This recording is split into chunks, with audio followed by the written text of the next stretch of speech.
श्री राधा कृष्ण चरण कमलेभ्यो नमः।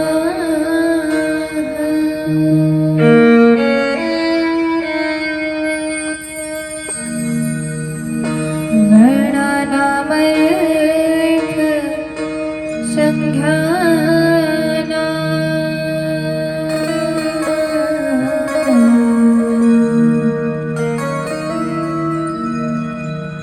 रसाना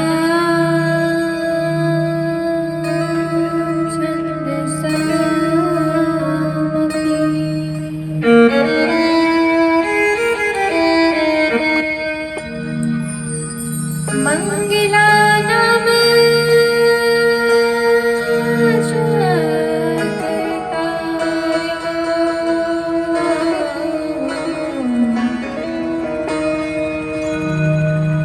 वंदे वाणी विनायक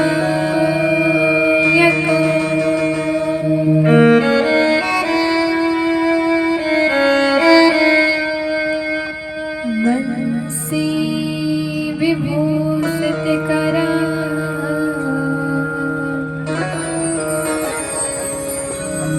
नवीनी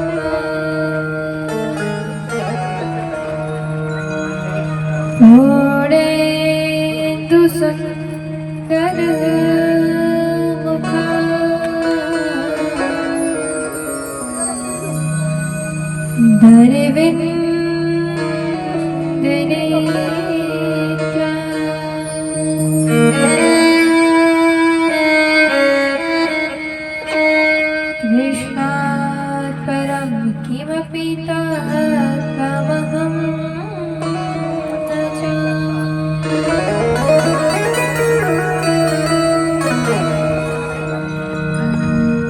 जाके शिवा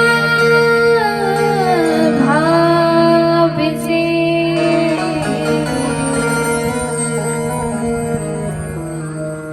प्रसन्न भये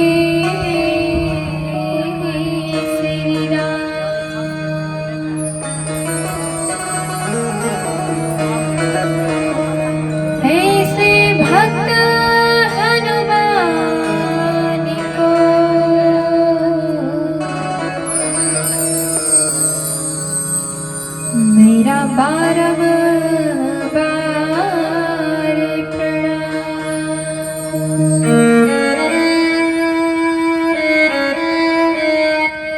जय जय श्री राधा रमण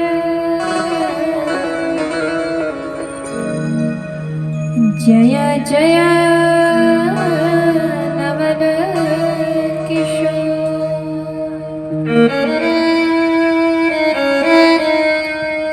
जय गोपी चित चोर प्रभु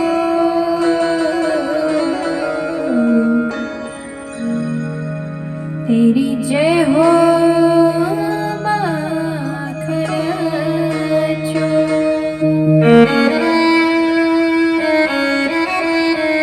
बोल माखन चोर भगवान की जय हो। आइए हम सब कुछ क्षण हरिनाम संकीर्तन करें, उसके बाद आगे कथा में प्रवेश करेंगे। सीताराम सीताराम सीताराम कहिए जाहि विधि राखे राम ताहि विधि रहे। सीताराम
तू अकेला नहीं प्यारे राम तेरे साथ में।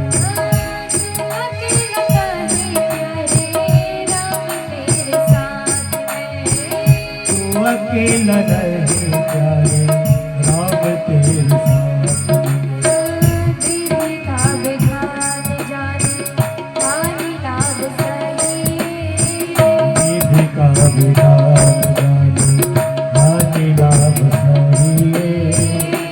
विधि का विधान जाने हानि लाभ सही। वो विधि का विधान जाने हानि लाभ सही।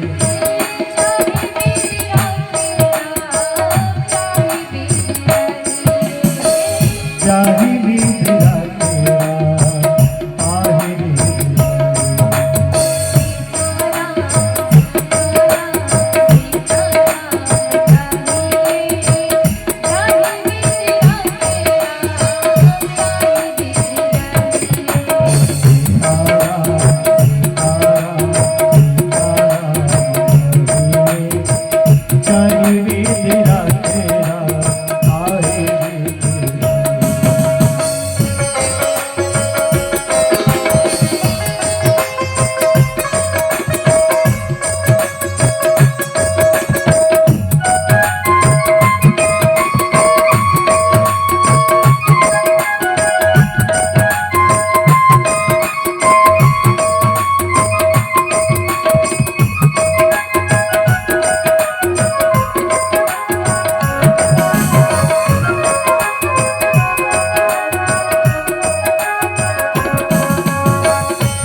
होगा प्यारा वही जो श्री राम जी को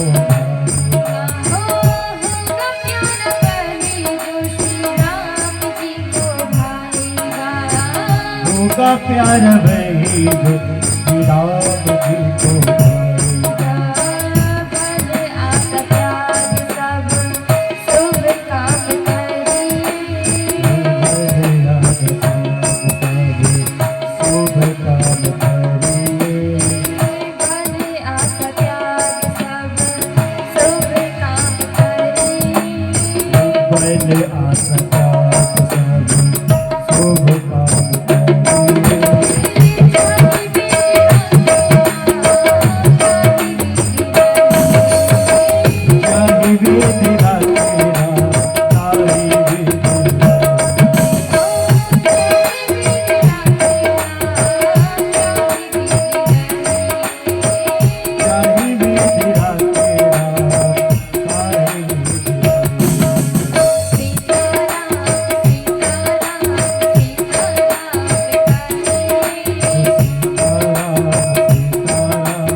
बांके बिहारी लाल की जय हो, राधा रानी सरकार की जय हो, गौ माता की जय हो, सुखदेव जी महाराज की जय हो, वेद व्यासी महाराज की जय हो, श्रीमद् भागवत महापुराण की जय हो।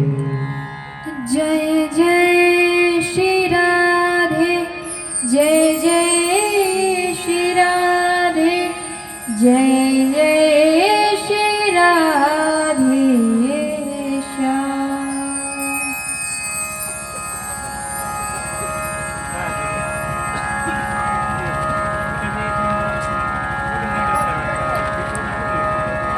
परम ब्रह्म परमात्मा अकारण कारण करुणालय भक्तवांछा कल्पतरु तरंगित विरंदित मोर मुकुटधारी पीतांबरधारी श्री बालकृष्ण विश्वहान दुलारी किशोरी श्री राधा रानी सरकार के चरणों में मेरा प्रणाम। पांडाल में उपस्थित सभी श्रोतागण भक्तगण आप सभी को व्यासपीठ की ओर से मेरा जय जय श्री राधे।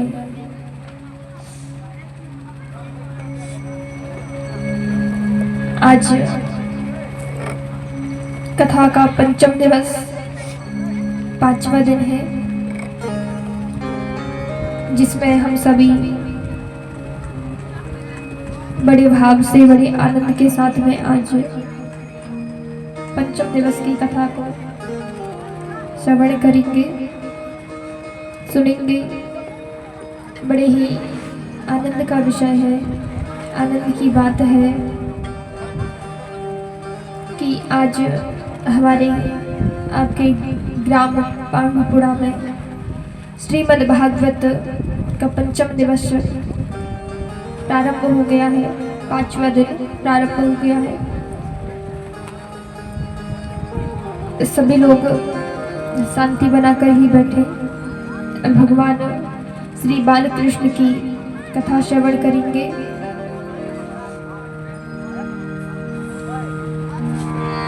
कहते हैं कि ऐसा अवसर हमारे जीवन में बहुत कम आता है जब हम भगवान के जन्मोत्सव की कथा, भगवान के बाल लीलाओं की कथा श्रवण करने के लिए हमें मिलती है।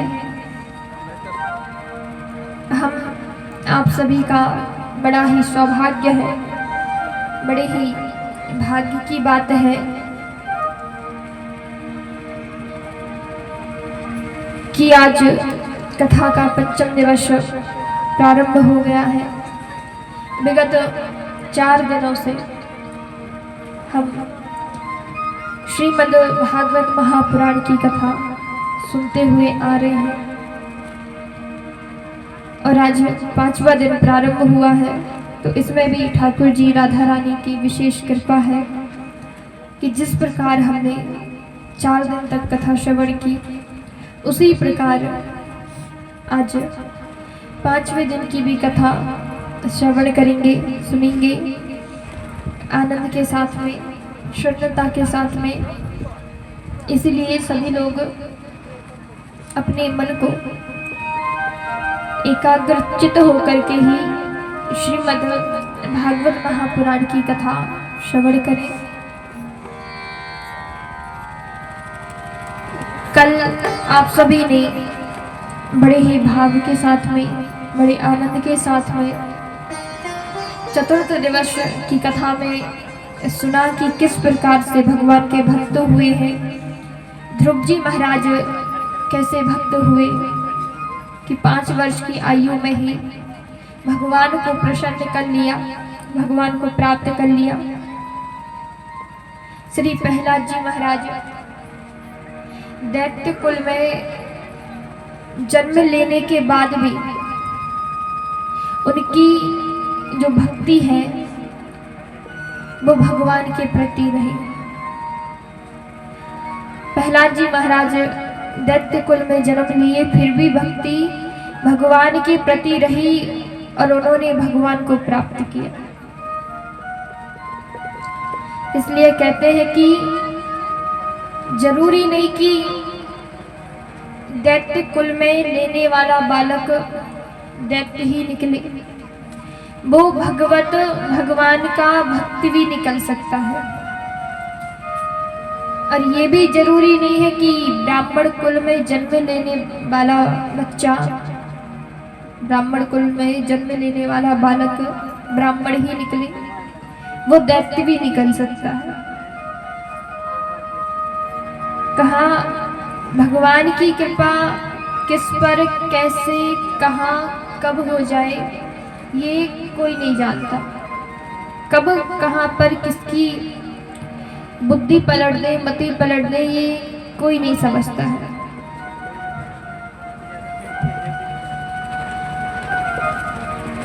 राजा बलि के यहाँ वामन भगवान आते हैं, विष्णु भगवान वामन का रूप लेकर के आते हैं, देवताओं की रक्षा करते हैं। लक्ष्मी माता समुद्र से निकलती है और विष्णु भगवान के साथ विवाह करती है। श्री राजा रामचंद्र सरकार इस धरा पर, इस भूमि पर आए हैं अपने चारों भाइयों के साथ। भगवान विष्णु भी अपने अंश अवतार कृष्ण रूप में देवकी के यहाँ पे आते हैं। ये सारी कथा हमने कल श्रवण की।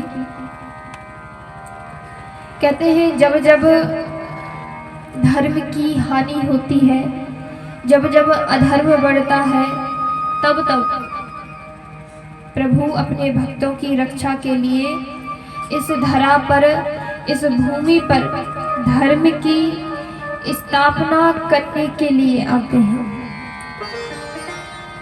जब जब धर्म घटा है और अधर्म बढ़ा है, तभी तब भगवान इस धरा पर, इस भूमि पर आए हैं और अपने भक्तों की, साधु संतों की, सबकी भगवान ने रक्षा की है।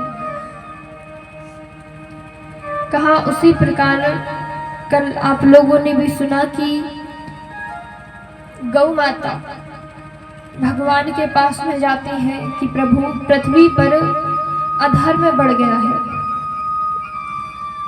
धर्म की हानि हो रही है, तो आप धर्म की स्थापना करने के लिए धरा पर, भूमि पर, पृथ्वी पर जन्म लीजिए, पृथ्वी पर अवतार लीजिए और अधर्म का नाश कर धर्म की स्थापना करिए।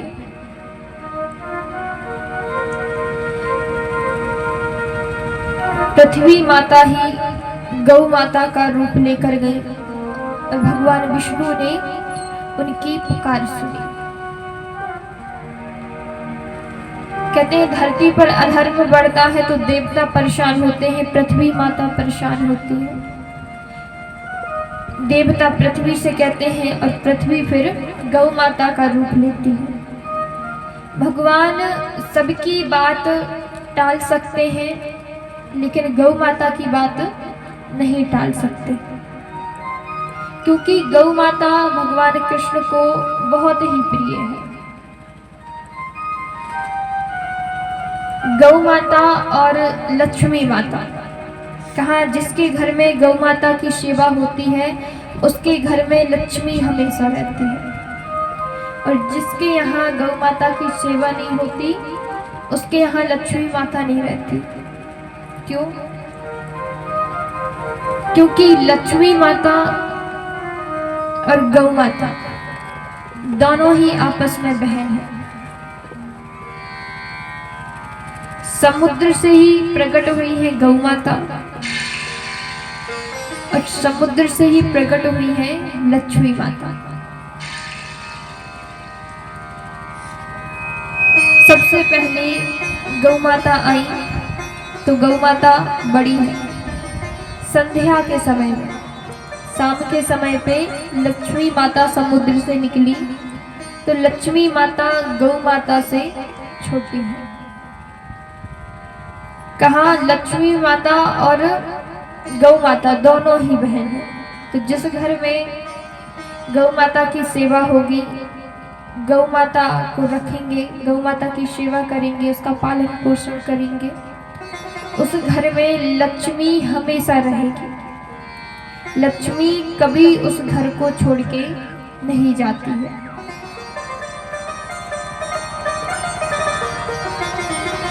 मनुष्य बहुत बार कहता है कि हमारे यहाँ लक्ष्मी नहीं रुकती, पैसा तो आता है लेकिन चला जाता है। अरे आप गौ माता की सेवा करिए, पैसा कैसे नहीं रुकेगा आपके पास, रुकेगा। यदि गौ माता का अपमान होगा तो फिर लक्ष्मी भी नहीं रुकेगी। आप व्यवस्था नहीं है तो घर में मत रखिए, लेकिन जो रास्ते में गाय चलती हैं उनकी तो हम मदद कर सकते हैं, उनकी सेवा कर सकते हैं। क्योंकि आज के समय में आज के समय में होता यह है कि गाय रास्ते से निकलती है और वाहन वाले आते हैं उसे टक्कर मार के चले जाते हैं। अब वो रास्ते में पड़ी हुई है, अब इतना भी नहीं कि उसे हमारी गाड़ी लग गई है तो उतर के देख ले, या किसी को फोन लगाए तो वो मदद के लिए आ जाए। पहले तो वो चल पा रही थी, लेकिन गाड़ी लगने से चल भी नहीं पाएगी। पहले का समय था जब एक घर में 10-10, 20-20 गाय होती थी, और आज का समय जो है कि एक गाय भी नहीं मिलेगी। बहुत ही कम ऐसे घर होते हैं जहां गाय होती है। आज के समय में लोग गाय रखना भी पसंद नहीं करते, पहले के समय में बहुत रखा करते थे। और कहा कि नंद बाबा भगवान कृष्ण के बाबा हैं, पिता हैं, तो इनके यहाँ 1-2 गाय नहीं बल्कि 9 लाख गाय हैं।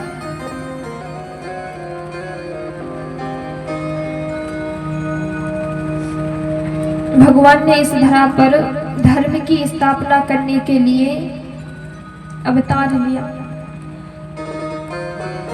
देवकी माँ के गर्भ में भगवान थे, सभी देवता वहां पर आते हैं, भगवान के गर्भ की स्तुति करते हैं कि प्रभु आप इस धरा पर, इस भूमि पर आइए और हमारी रक्षा करिए, धर्म की स्थापना करिए। उन सभी की बात मानकर प्रभु पृथ्वी माता, गौ माता, देवता की बात मान करके इस धरा पर, इस भूमि पर आते हैं। रात्रि के ठीक 12 बजे अष्टमी के दिन भगवान ने अवतार लिया, और जैसे ही अवतार लिया कहा कि जो कारागृह है उनके दरवाजे अपने आप खुल जाते हैं। आज वासुदेव जी की हथकड़ियां अपने आप खुलने लगी, सैनिक अपने आप सोने लगे, और वसुदेव जी ने अपने बालक को सूपे में लिटाया, और सूपे में लिटा करके कारागृह से बाहर निकलने लगे। अब जैसे भगवान बाहर आए तो उसी समय कहा बारिश होने लगी, बिजलियां चमकने लगी, बादल गरजने लगे।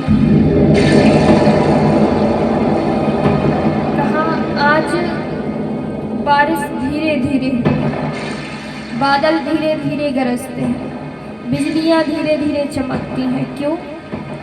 यदि बादल जोर से गरजेंगे तो कंस जाग जाएगा।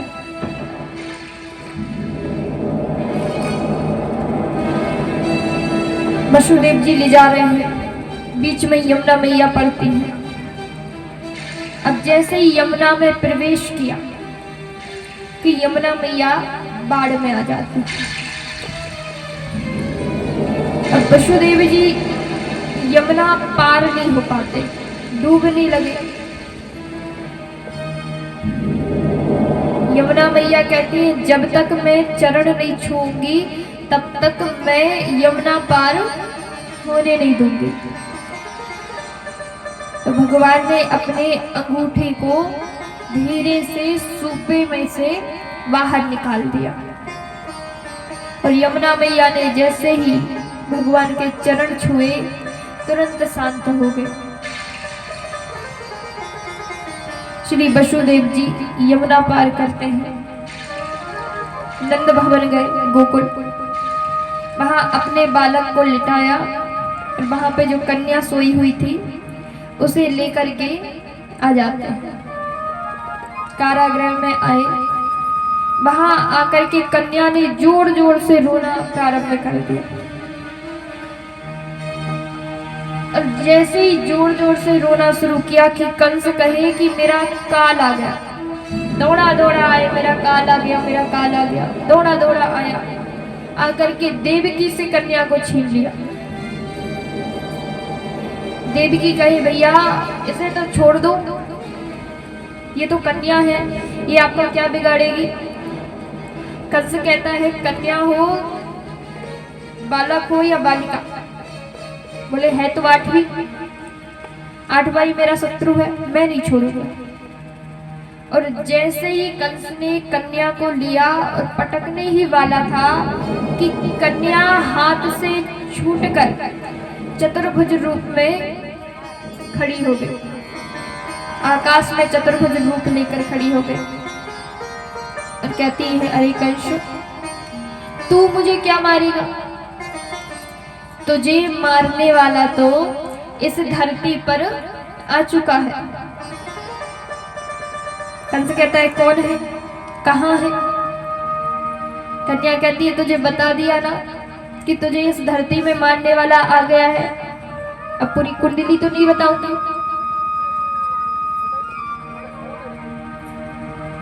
इतना कहकर के कन्या वहां से अंतर ध्यान हो जाती है और विंध्याचल पर्वत पर चली जाती है। जो कन्या विंध्याचल पर्वत पर गई तब से ही विंध्यवासिनी के नाम से प्रसिद्ध हो गई। बोले विंध्यवासिनी मैया की जय हो।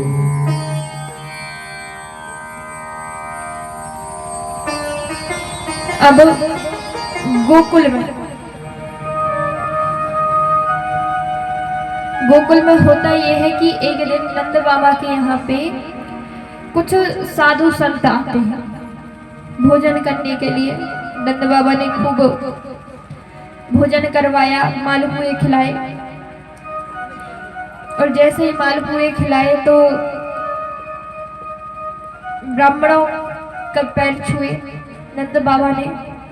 ब्राह्मणों के मुख से निकल गया बाबा पुत्रवान भव। नंद बाबा कहे अरे महाराज क्यों मजाक कर रहे हो, 90 साल का हो गया, आज तक कोई संतान नहीं हुई और आप कह रहे हो पुत्रवान भव। 90 साल का हो गया, अब तक संतान नहीं हुई, अब आगे जाके क्या होगी। ब्राह्मण कहते हैं ऐसी कैसी नहीं होगी।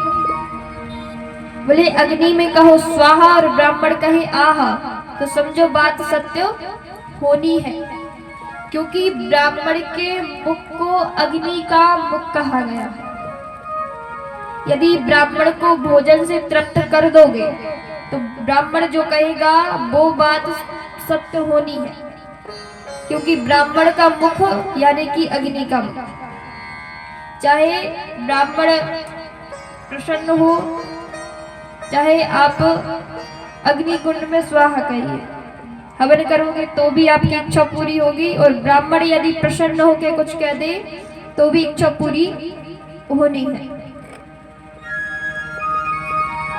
कहा नंद बाबा आप भंडारे खोल दो, अब भंडारे चालू रखो, हम हवन यज्ञ चालू रखते हैं और जब तक संतान नहीं होगी तब तक हम यहाँ से जाएंगे भी नहीं। अब तो नंद बाबा ने भंडारे खोल दिए, भंडारे रोज हो रहे हैं, रोज रबड़ी बनती है क्योंकि दूध दही की कोई कमी नहीं है। नंद बाबा के यहाँ 9 लाख गैया है, दूध दही की कोई कमी नहीं है। रोज रबड़ी बने, मालपुए बने, और वृंदावन का तो सबसे फेमस भोजन है मालपुआ। भंडारा भी होए वहां तो मालपुआ बन जाए, कोई भी काम हो तो सबसे मालपुआ बन गया, यानी सब बन गया। अब मालपुए बन रहे थे, रबड़ी बन रही थी कि उसी समय हवन चल रहा था, यज्ञ चल रहा था कि अंदर से खबर आई कि माता यशोदा गर्भ से है। अब तो नंद बाबा का खुशी का ठिकाना नहीं। अपनी बहन सुनंदा के यहाँ पे जाते हैं और सुनंदा के यहाँ पे जाकर के कहा कि अरे बहन, तू बुआ बनने वाली है, चल। और यहाँ सुनंदा बुआ 2 महीने पहले ही आकर के मायके मां गई अपने। अब धीरे धीरे करके समय निकलता गया, यहाँ हवन चल रहा है, यज्ञ चल रहा है, भंडारे चल रहे हैं कि वो रात्रि आई कि एक रात्रि सब सो गए, कोई नहीं जाग रहा है, सब गहरी नींद में है, किसी को पता ही नहीं है कि रात्रि में क्या हुआ।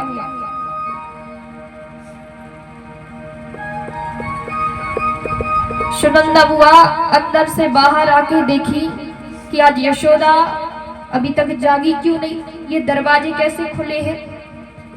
कि बाहर आ ही रही थी कि रास्ते में खिड़की पड़ती है, उस खिड़की से झांक के देखा कि यशोदा मैया के किनारे, यशोदा मैया के बगल में एक बालक, कहा नील वर्ण का, लेटा हुआ है, मंद मंद मुस्कुरा रहा है। सुनंदा बुआ जाती है अंदर, पास से जाकर के देखती है और जाकर के जैसे ही देखा कि अरे यशोदा को तो बालक हुआ है, यशोदा रानी को जगाया कि अरे यशोदा, तुझे पता नहीं तेरे यहाँ बालक आ गया। इतने में ग्वाल वाल आए, बोले क्या हुआ? बोले कुछ नहीं हुआ, ये बताओ पहले कि मेरा भैया कहाँ है, नंद बाबा कहाँ है? बोले वो तो गौशाला में बैठ के माला कर रहे। अब सुनंदा बुआ दौड़ी दौड़ी जाए गौशाला और नंद बाबा माला कर रहे थे। क्या अभी तो भयो ना है, आगे का छुपतो ना है, होगो कि ना होगो। मंत्र जपना था भगवान का, लेकिन प्रसन्न इतने हैं और मन में शंका भी है कि भगवान जाने अभी तक तो हुआ नहीं, क्या जाने आगे होगा भी कि नहीं होगा। तो मंत्र जप रहे हैं कि अभी तो भयो ना है, आगे कछु पतो ना है, भगवान जाने होगो कि ना होगो। अब माला टरक रहा है, मंत्र यही चल रहा है कि सुनंदा बुआ दौड़ी दौड़ी आई, अरे बाबा का जप रहे हो? अरे भैया जी क्या बोल रहे हो तुम माला में? अरे तेरे यहाँ पे लाला भयो है, लाला यानी लड़का, तेरे यहाँ पे लाला हुआ है। अब तो नंद बाबा की खुशी का ठिकाना नहीं रहा। सुनंदा बुआ कहती है मेरा नेग दो। नंद बाबा कहते हैं ये लेते जोड़ी की चाबी, तुझे जो चाहिए तू ले ले, मुझे जाने दे मुंह देखने के लिए। तो सबसे पहले ब्राह्मणों के पास में गए। ब्राह्मण कहते हैं सबसे पहले ये हवन पूरा कर लो, उसके बाद अपने लाला का मुख देखने चले जाना। नंद बाबा कहते हैं ठीक है। अब हवन करने के लिए बैठे। ब्राह्मण कहे बाबा जल चढ़ाओ। नंद बाबा ने लिया तो दूध चढ़ा दिया। अब ब्राह्मण बोले अरे बाबा ध्यान कहाँ है? हमने कहा जल चढ़ाओ, तुम दूध चढ़ा रहे हो। तो बाबा ने लिया तो जल चढ़ा दिया। अब कहा बाबा अक्षत चढ़ाओ, चावल चढ़ाओ। नंद बाबा ने लिया तो शक्कर चढ़ा दिया। अब ब्राह्मण नाराज हो गए कि बाबा तेरा ध्यान ना है पूजा में, बोले कछुरे कर कछुरे हुए। नंद बाबा हाथ जोड़े कि देखो महाराज, मैं जब तक अपने लाला को मुखड़ो ना देख लूं तब तक मुझको चैन ना आएगा। ये हवन पूजा बाद में करेंगे। ब्राह्मण कहते हैं ऐसा करो कि तुम्हारे बदले की पूजा हम ही कर लेंगे, तो हमें दान दक्षिणा दो, हम ही तुम्हारी पूजा कर देंगे। आज बाबा ने संकल्प लिया कि 2 लाख गैया दान कर दी। भंडारे के 7 शेर, बड़े बड़े भंडारे के 7 शेर वो भी दान कर दिए, और जो भी बन पड़ा सब दान किया। और दौड़े दौड़े जा रहे थे लाला का मुखड़ा देखने के लिए कि उसी समय एक ग्वाल आया। ग्वाल गए, ऐसे नहीं, यदि ऐसे जाओगे तो तुम्हें कोई मुंह नहीं देखने देगा, थोड़ा श्रृंगार करो फिर जाना। नंद बाबा गए, 90 साल को डोकरा, अब का श्रृंगार करूंगा? बोले नहीं नहीं, श्रृंगार तो करो। अब ग्वाल वालों ने बढ़िया धोती पहना दी, बढ़िया बगलबंदी पहना दी, पगड़ी बांध दी, मूछों में बढ़िया इत्र लगा दिया, आंखों में बढ़िया सुरमा लगा दिया। बोले बाबा अब दर्शन हो जाएंगे लाला के, पहले एक बार दर्पण में अपना मुंह देख ले। अब नंद बाबा ने जैसे ही अपना मुखड़ा देखा तो कभी पगड़ी संभाले, कभी अपने आंख का सुरमा फैल जाए तो उसे साफ करने लग जाए। अब एक ग्वाल आया, बोले अरे बाबा यदि लाला का मुख देखना है ना तो थोड़ा नाचना पड़ेगा। नंद बाबा गए, अभी तक कबू नाचो ना है, अब का नाचूंगा? बोले ना, पहले थोड़ा नाचना पड़ेगा तभी लाला का मुख दिखेगा। अब नंद बाबा का एक हाथ कमर में, दूसरा हाथ सिर में। अब नंद बाबा लगाए रहे ठुमका कि पीछे से एक सखा आ गया। बोले बाबा सब नाच रहे हो, सब बड़ा तारीफ करें कि बाबा अच्छो लग रहे हो, अच्छो नाच रहे हो। कि पीछे से एक ग्वाल आया, दही की हांडी लाया और नंद बाबा के ऊपर डाल दिया। और तो पूरा शरीर दही, पूरे शरीर में दही दही। नंद बाबा ने अपने मुंह का दही साफ किया तो बोले या का कर दियो, मेरा श्रृंगार पूरा दही दही होगा, अब लाला को मुख कैसे देखो? तो ग्वाला गए, देख बाबा बुरो ना मानियो, लेकिन लाला के पास ऐसा सच के जातो ना तो सब तुझे देखने लगते, लाला को कौन देखते? तो बोले ये नियम है कि लाला के पास जाओ तो ज्यादा सच के नहीं जाओ।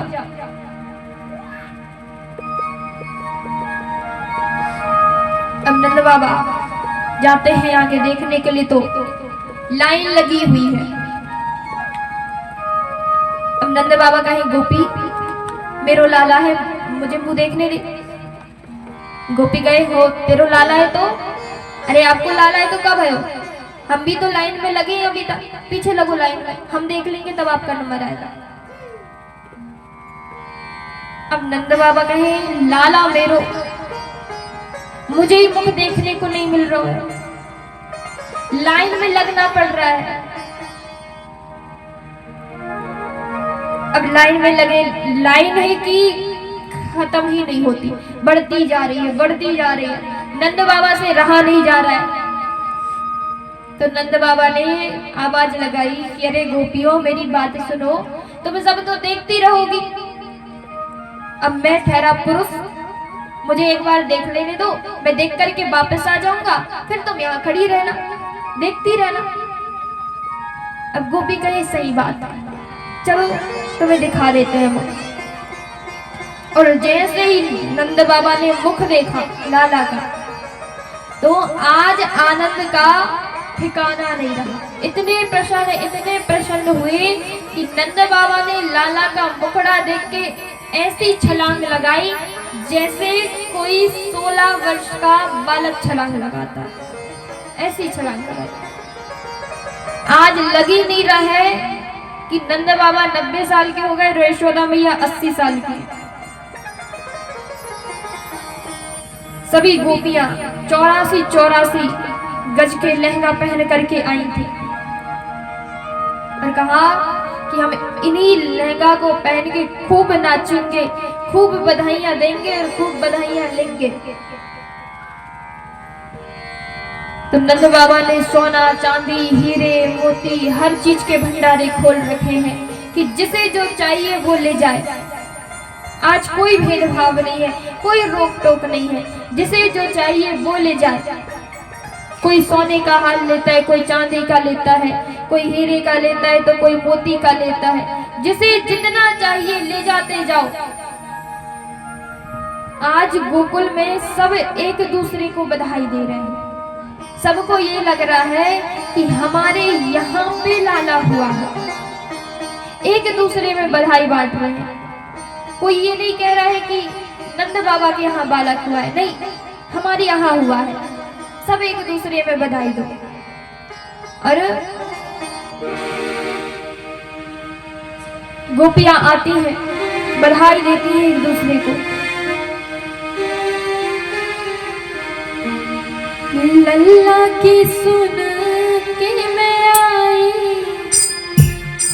यशोदा मैया दे दे बधाई।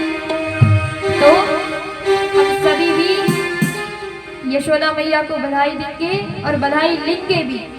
फिर आगे माखन चोरी की तरफ चलेंगे कि भगवान ने बड़े होकर के कैसी कैसी लीलाएं की हैं। तो सभी लोग मिलकर सबसे पहले मैया यशोदा नंद बाबा को बधाई दें। और आपके पाड़ुपुरा में भगवान कल आए हैं तो आज उनकी बधाई है। तो सभी लोग बड़े भाव के साथ तालियों के साथ में भगवान की बधाई गाएंगे।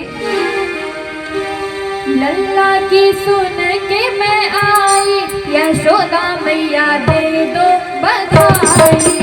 लल्ला की सुन के मैं आई, यशोदा मैया दे दो बधाई। लल्ला की सुन के मैं आई, यशोदा मैया दे दो बधाई। लल्ला की सुन के मैं आई, यशोदा मैया दे दो बधाई। कान्हा की सुन के मैं आई, यशोदा मैया दे दो बधाई। कान्हा की सुन के मैं आई, यशोदा मैया दे दो बधाई। दे दो बधाई मैया, दे दो बधाई। दे दो बधाई मैया, दे दो बधाई। दे दो बधाई मैया, दे दो बधाई। दे दो बधाई मैया, दे दो बधाई। लाला जन्म सुने आई, यशोदा मैया दे दो बधाई। लाला जन्म में सोने आए, यशोदा मैया दे दो बधाई।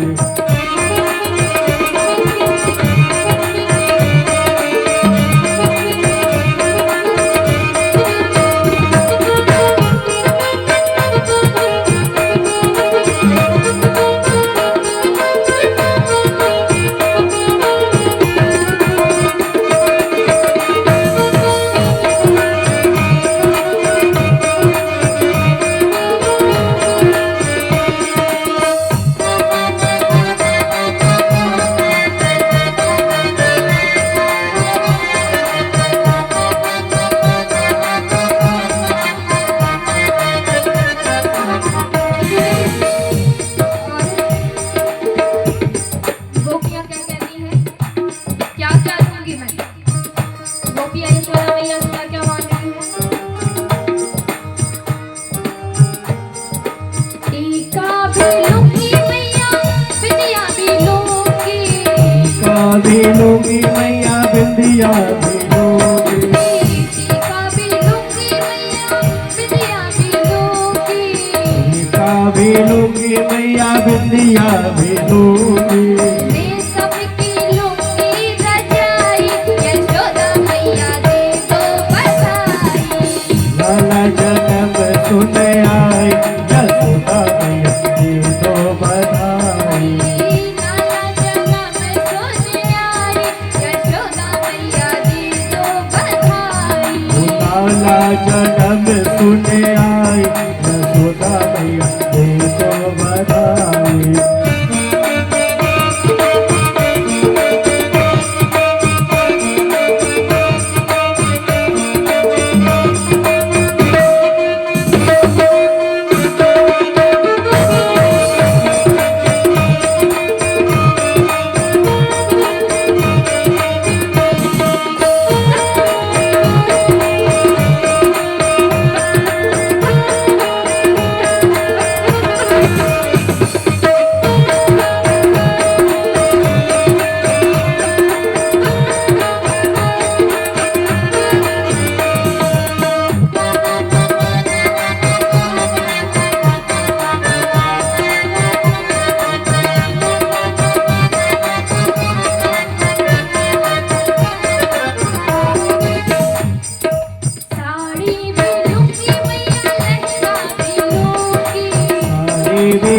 लूंगी मैया लहंगा भी लूंगी, साड़ी भी लूंगी मैया लहंगा भी लूंगी, साड़ी भी लूंगी मैया लहंगा भी लूंगी, धोती भी लूंगी मैया कुर्ता भी लूंगी, धोती भी लूंगी मैया कुर्ता भी लूंगी, धोती भी लूंगी मैया कुर्ता भी लूंगी, धोती भी लूंगी मैया कुर्ता भी लूंगी। बकरी की होए चढ़ाई यशोदा मैया दी तो बधाई, लाला जन्म सुन आई यशोदा मैया दी तो बधाई, लाला जन्म सुने आई यशोदा मैया दी तो बधाई, लाला जन्म सुन आई यशोदा मैया दी तो बधाई।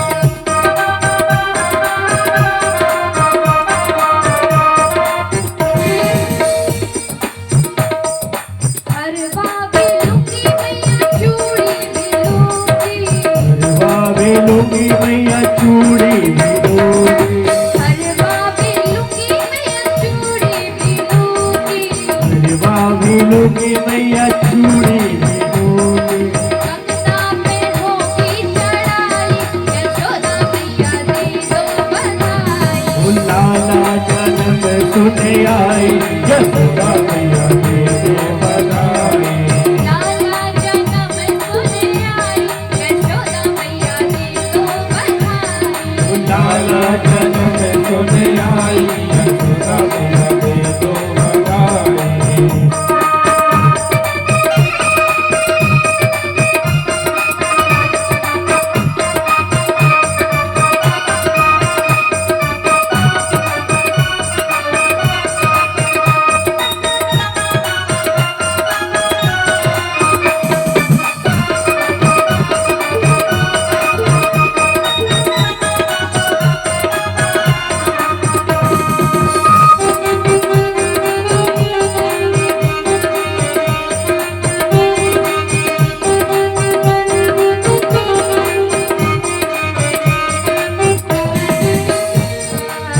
लाला जन्म सुने आई यशोदा मैया दी तो बधाई, लाला जन्म सुन आई यशोदा मैया दी तो बधाई, लल्ला की सुन के मैं आई यशोदा मैया दी तो बधाई, लल्ला के सुन के मैं आई यशोदा मैया दी तो बधाई, लाला जन्म सुने आई यशोदा मैया दी तो बधाई, लाला जन्म सुन आई यशोदा मैया दी तो बधाई। दे दो बधाई मैया दे दो बधाई, दे दो बधाई मैया दे दो बधाई, दे दो बधाई मैया दे दो बधाई, दे दो बधाई मैया दे दो बधाई, लाला जन्म सुने आई यशोदा मैया दी